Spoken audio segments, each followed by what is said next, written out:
Oke, Assalamualaikum warahmatullahi wabarakatuh. Oke, sekarang kita akan belajar tentang organisasi dan arsitektur komputer. Ini masih pertemuan pertama ya.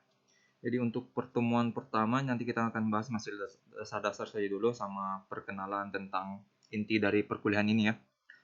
Oke, sebelum saya masuk ke materi, sebelumnya ini tujuan dari kita belajar organisasi dan arsitektur komputer ya. Intinya pokok bahasan yang akan kita bahas itu yang ini, cuman ini 4. Yaitu konsep organisasi komputer modern, evolusi komputer, arsitektur CPU dan set instruksi, aritmatika komputer.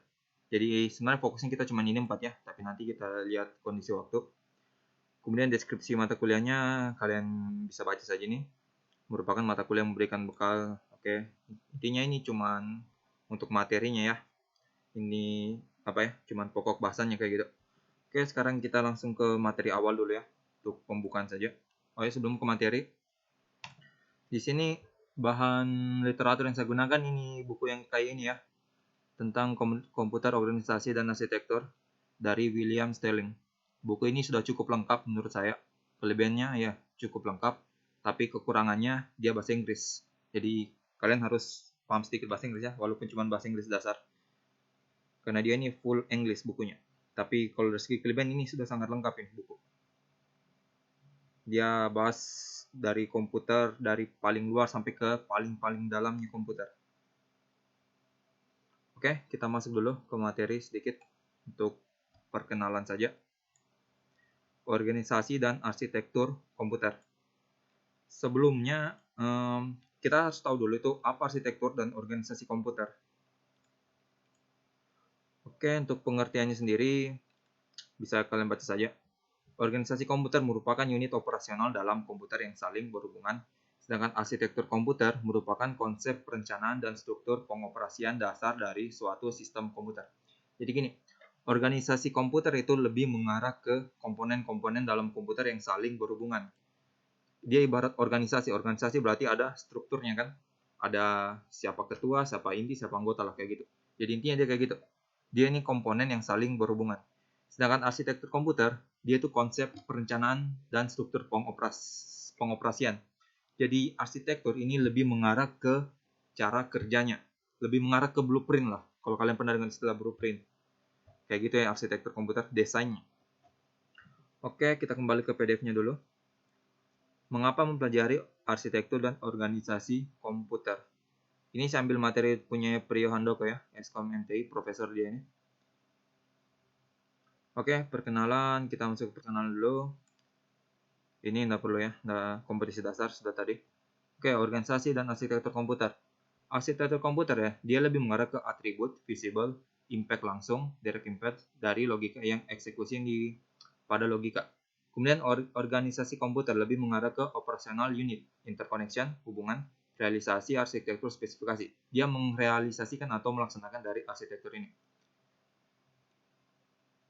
Kemudian, untuk struktur dan fungsinya, struktur yaitu lebih mengarah ke cara komponen-komponen saling terkait. Jadi intinya itu di organisasi komputer, ke dalam komputer kan terdapat beberapa device ya, misalkan RAM, hard disk, apalagi prosesor dan sebagainya itu saling terhubung satu sama lain. Kalau dia berdiri sendiri dia tidak akan bisa bekerja.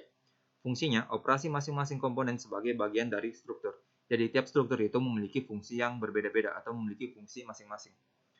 Fungsinya, fungsi dari struktur tersebut untuk mengolah data, menyimpan data, pemindahan data, dan kontrol. Ini fungsi secara umum ya. Bisa diilustrasikan dalam gambar seperti ini ya. Kontrol yang mengatur semuanya.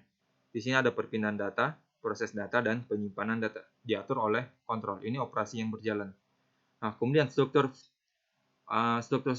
komputer pada umumnya terdiri dari CPU, main memory, input output, dan sistem interconnection.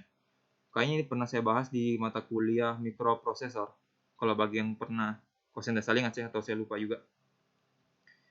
CPU biasa dikenal dengan istilah prosesor, main memory lebih dikenal dengan istilah RAM, input output yang berupa input dan berupa output seperti kalau yang input berupa keyboard, mouse dan sebagainya, output yang speaker dan sebagainya lah, monitor.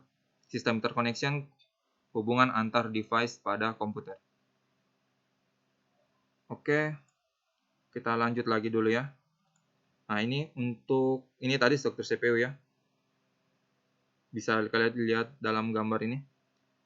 CPU itu struktur komputer itu terdiri dari input dan output. Ini biasa dikenal dengan istilah proses. Ini kayaknya sudah sering saya ulang-ulang ya. Kemudian dari input atau data masuk akan diproses dan akan menghasilkan sebuah output. Misalkan data kita mengetikkan huruf R. Ketika kita menginputkan huruf R, di sini akan diproses di dalam komputer sehingga akan tampil di layar monitor itu berupa huruf R. Nanti ada alur penjelasannya. Kemudian dari segi arsitektur komputer ini dia terdiri dari beberapa lapisan. Ada OS, kernel, assembler, firmware, dan hardware. Kemudian lapisan komputer modern, ada program aplikasi, OS compiler, BIOS, dan hardware yang paling dalam ya.